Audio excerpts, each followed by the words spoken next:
3 દિવસ દક્ષિણ ગુજરાતમાં ભારે વરસાદની આગાહી। આજે સુરત, નવસારી, વલસાડ અને નર્મદામાં અતિભારે વરસાદની ચેતવણી, તો રાજ્યના 10 જિલ્લામાં યલો એલર્ટ।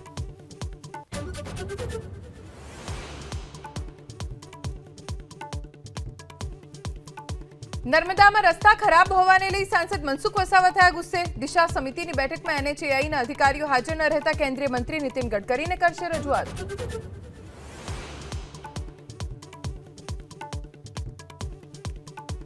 બોક્સ ક્રિકેટ અને પિકલ બોલને લઈ અમદાવાદ મનપાએ બનાવી ડ્રાફ્ટ પોલિસી। સંચાલકોએ પોલીસ અને ફાયર સહિત બિનખેતી જમીનની લેવી પડશે મંજૂરી। વન ટાઈમ ફી થશે નક્કી।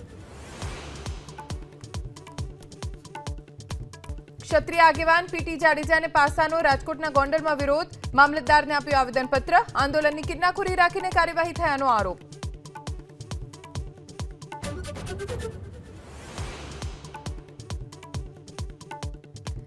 મહારાષ્ટ્રમાં ભાષા વિવાદને લઈ મનસે આક્રમક। મુંબઈના મીરા રોડ પર મોટી સંખ્યામાં કાર્યકરોનો વિરોધ। પોલીસ સાથે પણ ઉગ્ર બોલાચાલી।